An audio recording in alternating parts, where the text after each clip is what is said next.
Hello students, welcome to AS tech education. आज की video में डिस्कस करने जा रहे हैं व्हाट इज यूनियन।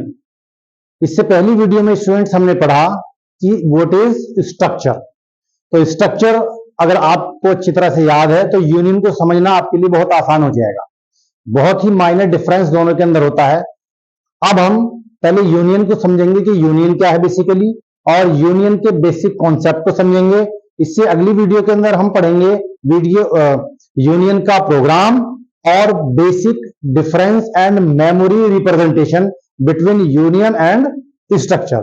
तो बेसिकली यूनियन क्या होता है, जैसे स्ट्रक्चर हमने पढ़ा, structure was a user defined data type, यानी एक से ज्यादा डेटा टाइप के ग्रुप को हम एक स्ट्रक्चर में स्टोर कर सकते थे। सिमिलरली यूनियन भी is a user defined data type.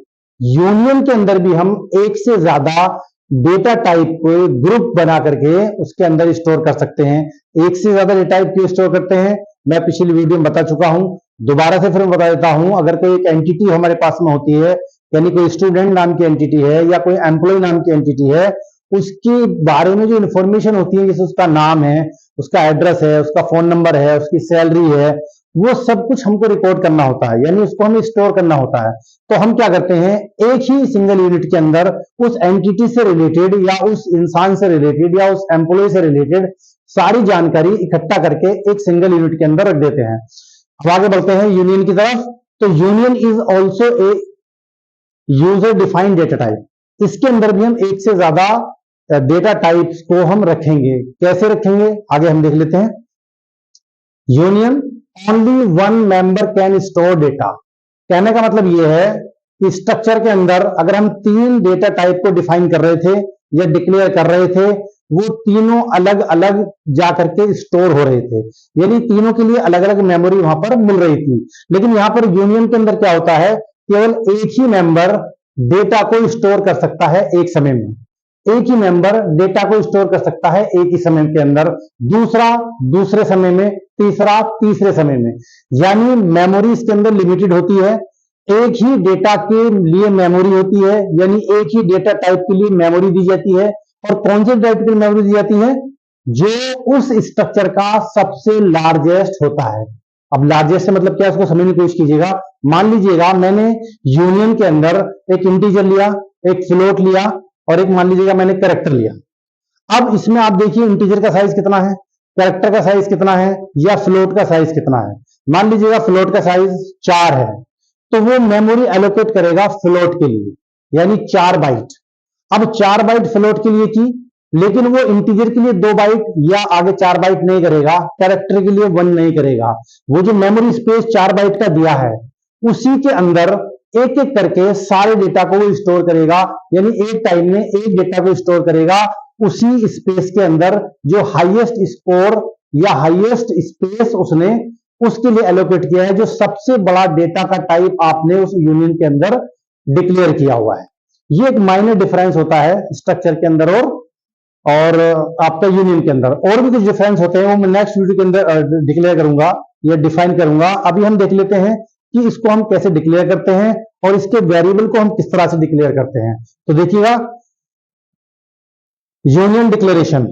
तो यहां पे यूनियन नाम का एक कीवर्ड लेते हैं, वो लिख देते हैं, ऑलरेडी सी के अंदर ये हमको दिया हुआ है। और यहाँ पे कर्ली ब्रेस शुरू करते हैं, यहाँ पे टाइप और यहाँ पे मेंबर। मतलब टाइप क्या है, डेटा का टाइप, यानी किस तरह का डेटा का टाइप होगा। यानी आप यहाँ पे नाम लेंगे या आप यहाँ पे सैलरी लेंगे, जो भी आप लेना चाहते हैं। ये तो सिंटैक्स है, ठीक है। मेंबर 1, मेंबर 2 और मेंबर एन, जितने आप चाहे ले सकते हैं। और हमेशा एक बात याद रखिएगा कि जब हम यूनियन को बंद करते हैं तो ऑलवेज इस कर्ली ब्रेस के लास्ट में सेमीकोलन का यूज करते हैं। ये कंपलसरी है यूनियन के अंदर। आगे बढ़ते हैं, क्रिएट यूनियन वेरिएबल। जैसे हमने स्ट्रक्चर के अंदर वेरिएबल को क्रिएट किया था, आपको याद होगा कि स्ट्रक्चर के वेरिएबल हम क्यों क्रिएट करते थे, ताकि हम स्ट्रक्चर के अंदर से जाकर के स्ट्रक्चर के मेंबर्स को एक्सेस कर सकें। उसी तरह से, बिल्कुल सेम उसी तरह से यूनियन के जितने मेंबर हैं, इनको एक्सेस करने के लिए हमें यूनियन के वेरिएबल चाहिए। तो डिक्लेयर कर सकते हैं, 2 तरह से हम लोग डिक्लेयर कर सकते हैं। वहां पे भी हम 2 तरह से कर रहे थे, स्ट्रक्चर के अंदर भी, और यूनियन के अंदर भी हम 2 तरह से वेरिएबल्स को डिक्लेयर कर सकते हैं। Number 1 with declaration, number 2 after declaration, मतलब जब यूनियन को डिक्लेयर कर रहे हैं तब भी कर सकते हैं, और आफ्टर डिक्लेरेशन यूनियन हमको बना दिया, बंद कर दिया, उसके बाद भी कर सकते हैं। तो पहला सिंटैक्स हम देख लेते हैं, पहला तरीका हम देख लेते हैं। अगर हम विद विद डिक्लेरेशन कर रहे हैं तो विद डिक्लेरेशन इस तरह से करेंगे। इस सिंटैक्स को आप देखिएगा, यूनियन नेम, हमने नेम का मतलब होता है यूनियन का कोई भी नाम जो आप देना चाहें, एड्रेस देना चाहें, एम्प्लॉय देना चाहें, स्टूडेंट देना चाहें, जो आप देना चाहते हैं वो दे सकते हैं। अब ये प्रोग्राम नहीं है, प्रोग्राम में सारी चीजें क्लियर हो जाएंगी, ठीक है। हमने 2 मेंबर ले लिए, मेंबर 1, मेंबर 2, और देखिएगा यहाँ स्ट्रक्चर को हमने बंद कर दिया, सॉरी यूनियन को हमने बंद कर दिया, और बंद करने के बाद में हम यहीं पर 2 इसके वेरिएबल भी डिक्लेयर कर दिए। देखिएगा वेरिएबल 1, वेरिएबल 2, ठीक है। इस तरह से एक तरीका तो ये है, जो पहला तरीका है वो इस बॉडी के अंदर है। अब चलते हैं आफ्टर डिक्लेरेशन की तरफ, यानी हमने ये वेरिएबल यहां पे बनाए थे फर्स्ट तरीके से, हमने यूनियन को बना लिया। अब सेकंड तरीके में क्या है, मान लीजिएगा हमने यूनियन को कंप्लीट कर लिया, यहां पर वेरिएबल को हमने नहीं बनाया, तो हम क्या करेंगे, मेन फंक्शन के अंदर आएंगे, मेन फंक्शन के अंदर यूनियन लिखेंगे, नाम लिखेंगे यूनियन का जो भी हम देंगे, एम्प्लॉय दे सकते हैं, स्टूडेंट दे सकते हैं, कुछ भी दे सकते हैं। उसके बाद वेरिएबल 1, वेरिएबल 2, वेरिएबल 3, इस तरह के वेरिएबल आप दे सकते हैं, और यहाँ पे आप सेमीकोलन लगा देंगे। तो ये तरीका है किसी भी यूनियन के वेरिएबल्स को डिक्लेयर करने का। अगली वीडियो के अंदर हम प्रोग्राम बना करके वेरिएबल्स के जरिए से हम यूनियन के मेंबर्स को एक्सेस करेंगे, जैसे हमने स्ट्रक्चर के अंदर किया था।